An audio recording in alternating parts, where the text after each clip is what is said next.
le Festival Baroque, c'est 38 dates réparties sur une vingtaine de sites en Ile-de-France.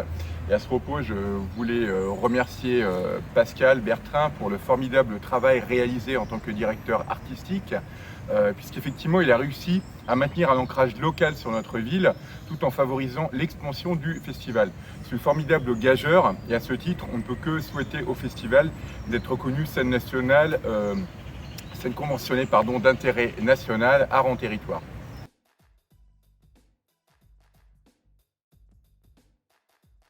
L'adjectif baroque appliqué à la musique, c'est extrêmement récent.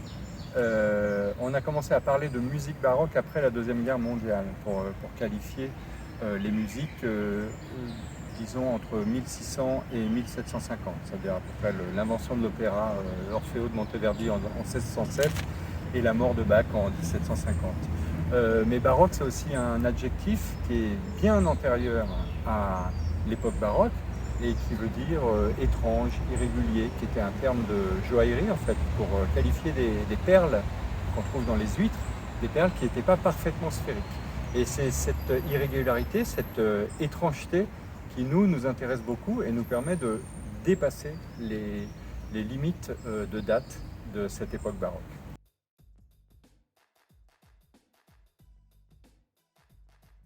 Ah non, ce n'est pas qu'un festival. Le Festival Baroque est complètement imbriqué dans l'identité culturelle de Pontoise. Et surtout, ce n'est pas qu'un festival à destination des élites et dans l'entre-soi. Absolument pas. C'est un festival qui s'est ouvert sur les écoles avec des ateliers.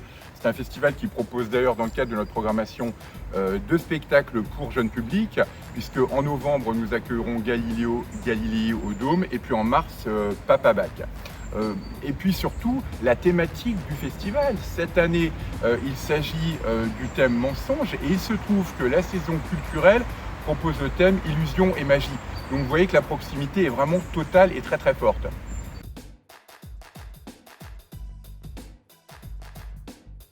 On a un principe en fait depuis mon arrivée en 2018 sur la recherche du thème, c'est que on part quand même d'anniversaires de compositeurs de l'époque baroque, et puis on essaie de regarder ce qui peut les relier, et surtout ce qui peut les relier, eux et notre époque.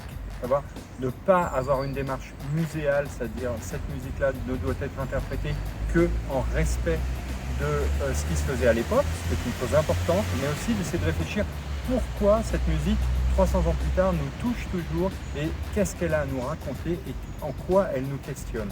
Et donc dans ces anniversaires de compositeurs cette année, il y avait Josquin-des-Prés, 500e anniversaire, il y avait Albinoni et puis aussi Saint-Saëns. Josquin-des-Prés, il était tellement célèbre au XVIe siècle, fin 15e, début 16e, qu'il y avait beaucoup de pièces écrites par des anonymes qui étaient signées Josquin-des-Prés simplement parce que c'était un succès assuré. Albinoni est extrêmement célèbre, bien au-delà du monde des connaisseurs de la musique baroque, pour l'Adagio d'Albinoni, sauf que l'Adagio d'Albinoni n'est pas d'Albinoni, il a été écrit dans la deuxième moitié du XXe siècle par un Italien, qui est une espèce de pastiche en fait. Et puis Saint-Saëns, bien, nous les spécialistes du baroque, on a tendance à penser que la révolution baroque c'est dans les années 60, avec des gens comme Gustave Léonard ou Nicolas Harnoncourt, alors qu'en fait, dès la fin du 19e siècle, il y avait des musiciens comme Camille Saint-Saëns qui étaient très intéressés et très impliqués et même très inspirés par la musique baroque.